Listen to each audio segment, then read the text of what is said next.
gives me great pleasure to introduce our next speaker, Dr. Kylie Burns. Kylie is a senior lecturer in law at Griffith, and she's been the recipient of multiple teaching awards, including a national citation for outstanding contributions to student learning. Kylie believes assessment is a driver of student engagement. She uses approaches to inspire her students to engage in deep approaches to learning, linking the law to other disciplines.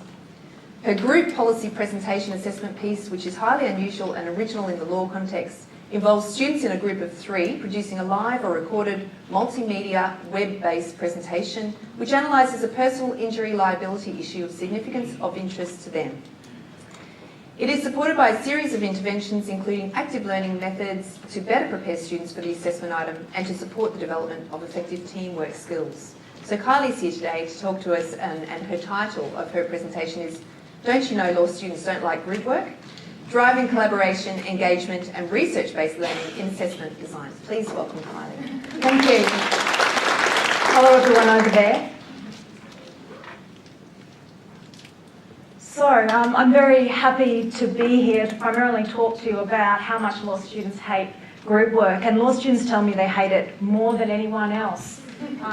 And so I extract for you, just so you can get the flavour of this. These are actually comments out of student reflections from the current semester where law students are describing their initial feelings about learning that they would in fact have to partake in group work. And you can see from the strong language they use, dread, trepidation, horror. That's not their favourite thing. And in fact, the broader research on group work inside law, including some of my research with colleagues but elsewhere, suggests that law students particularly despise collaboration. And there are a range of reasons for that, including that law students tend to be quite individualistic and perfectionist by nature, which leads them not always, and lawyers in general, to not play well nicely with others.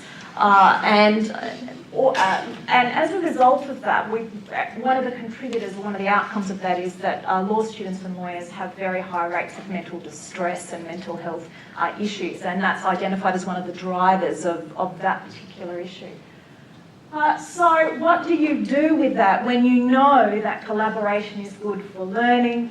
We know that students are in fact required, in law they're required by our threshold learning outcomes and obviously by our institutional drivers and graduate attributes to in fact display they can work in groups when by and large they hate the experience like nothing else. So what I want to talk to you about today is how in the course I teach we've embedded an exercise which attempts to deal with that, to teach them and demonstrate and assess collaboration skills but in a much broader context. So the subject I teach is called Torts 2. Now you don't need to know what a tort is, but in case you know, the snail on the front there is because of a very famous case, Snail in the Bottle, Donoghue and Stevenson, the beginning of effectively suing other people when they do you wrong, when you're injured. So this subject is all about how people get injured in all the ways that they do and what we should do about that and how the law responds to it. So the big question in our course is the law doing a good job for injured people? When people are injured, are they being treated right by the law, essentially? And that drives through our whole course and it drives through our student assessment. But we've also got lots of other little questions in there. What kind of law? How is the law interacting other disciplines? How can we think about this in a theoretical sense? Is it just? Is it right? But also, I just want to point your sort of attention down here to PEEP. I also talk to the students very specifically about what I'm calling PEAK, and that is that in order to be a legal professional, they need to be professional, empathetic, ethical, and a word they find hard to grapple with, kind. And the reason we use those words with them is obviously some of those relate specifically to their professional identity as a legal professional, but we're also trying to talk to them about the fact that if they want to survive and have good mental health outcomes as a person practicing in that profession, they also have to build other skills, including empathy and kindness to other people. They've got to work with other people. And employers tell us, of course, we're doing well in teaching them what the law is and how to look at a piece of legislation, but by and large, legal education is not doing well in teaching them how to actually engage other human beings and we need to work harder on that. So, how do we work on all of these things in what I call the group policy presentation? So, in this presentation, students are in groups of 3 and they self-select. Inside that group of 3, they're asked essentially to address that big picture question of the whole course. Is the law doing a good job for injured people, but in an area of their choice? So they choose a particular area. It can be medical negligence, it could be surf life-saving negligence, it can be whatever they choose, and I'll give you a few more original examples later on. And they do a 30-minute presentation, and as part of that, in their group, they address what the law is and how well it's working. They address evidence on how that works for the outside world. How does it impact stakeholders? Is it working well? What's happening with injured people? So they look at disciplines other than law, and then they talk to us about the need for further reforms in their area. And we allow a whole flexibility of ways they can do it. So some students will do just the standard, straight, stand up in front of us with a PowerPoint, right up to fully functional websites. So we let them choose and elect their mode and also their time of presentation. So we give them a great deal of flexibility within a program and a timetable between weeks 9 and 12. And that allows them to work with their group members to find times that fit their busy schedules. So that's the general thrust. Now, the presentation itself is worth 40%, which they all share. They all get the same mark for that. And 10%, which represents their own individual contribution to the functioning of their group. So we assess the group functioning and their individual functioning in the group, and that can differ between the students. So how do we do all of this? So there are 3 things I mentioned, I guess, in the abstract for this. And the first is the skill. I think one of the difficulties we have in higher education is we often stick students in a group and we go to it. Just go out there and do some group work, but we don't show them how and what makes a group effective and what are the pitfalls and how to avoid them. So we do a lot of work up front in working with students on what makes an effective group and how groups work. So to do that, we have a range of things. So you can see up on the screen, I've got a terrible expression on my face. If you've used videos inside your Learning at Griffith site, they inevitably freeze with disgusting sort of frozen, grotesque looks on your face. So inside our workshops, we focus on those skills. And we use active learning methods. So we're using short introduction videos, and then inside the face-to-face workshops, we engage students in activity-based learning to reinforce the concepts. And we also actually have recorded summaries online, which come up about a week later too, so they can access those. So if they're off-site and we're not seeing them live, they've got variable ways to access. So the important thing about that is we teach the skills of group work. We don't just say, go to it, do something in a group, because the skills are crucial to achieving the outcome. We also deliberately work into the assessment ways of making them do things which we know will lead to a better experience. So you can see up on the screen in front of you, the very first thing they do in about week 5, when their group is formed, they contract with each other.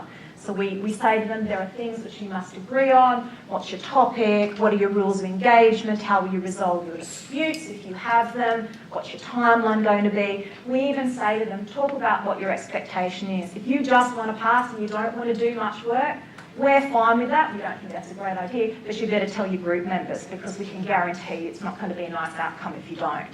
So we make them think about their function before they actually start rolling through their content. We do other things in the early stages inside our workshops as well. We use previous videos that students have produced as part of the assessment, and we do peer assessment on that inside our workshops so that they can build understandings of standard. Nothing here as beautiful as we saw before, but following the same idea that how can they know what it looks like to function and produce if they've not seen it and assessed it themselves before. So the next thing I want to talk about is how do you design assessment to drive passion and engagement? Well, one way we do it is we say, go after your passion inside your presentation. As a group, decide what do you want to do. We give them a list of a huge list of possible topics, but we say, if you want to diverge, go there. Choose something that is meaningful to you and your group and follow that. So you're seeing a few things that were done in this year's cycle, a few unusual things. This up here on the left is a website that was produced by one group of students. There was a huge amount of work inside this website, and this is actually an animation that they produced. I always thought I'd have to hear their voice inside a presentation in some fashion. Now I know that's not true. It's an animation where the students are presenting material to me without voice, but in a highly effective manner. These two examples were actually done as live presentations. This, by the way, is a tattoo gone wrong. I now know more about why I wouldn't want to have a tattoo than ever before.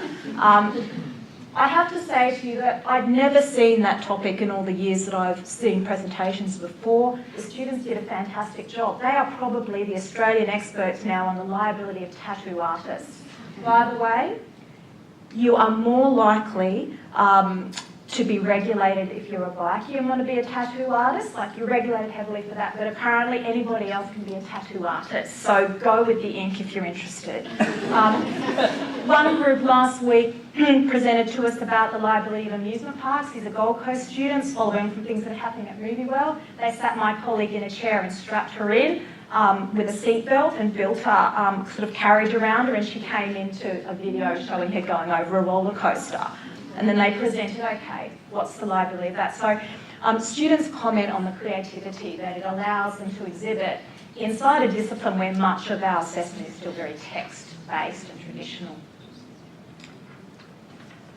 Now, the other thing we focus on is getting more students to have interdisciplinary connections. So we can tend to be a very narrow discipline. We never look, we set laws, we never look outside and say, but what does that actually do to the people? So part of being professional, ethical, empathetic and kind as a discipline is looking outside yourself and going, how do you impact human beings? So we encourage students inside their presentation to access material they may have never seen before unless they're also studying in another discipline. So you can see examples of varying sites and kinds of evidence that we ask them to access as part of looking through their presentation. One way we model that in class is that I run a Twitter feed, so that's embedded in our site, but each week I'll also show them clippets of contemporary things that are going on to encourage them to see how the law impacts other people. So a few reflections on how all this actually works. Well, by and large, very well.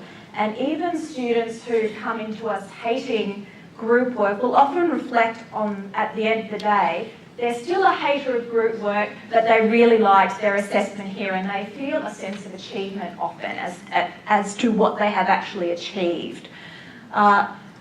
The other things I think are important, and that is the objectives and the pedagogy drive the assessment, and we've already seen that earlier discussed, of course. And something really important to me is don't assess them in a boring way. They're about to sit through an exam, so that no doubt will be boring because it's examining a technical skill they must have. But by and large, if they're interested, they'll engage, and the very best ones do so much more work than we could ever expect. Very important to me, and I think important to issues which are critical to us about student well-being, and I say this with my student engagement person hat on, how can we get students to interact with other human beings? And this is, I think, critical in an age where many of our students are not coming to us in physical rooms anymore. How can we build professional, ethical, empathetic, kind human beings? And I've seen so many examples this semester of empathetic and kind behaviour inside groups. And I don't think we give enough credence to that. I've also seen the opposite, of course. You have to say that I've also seen some of the worst behaviour that I've probably ever seen in a small minority.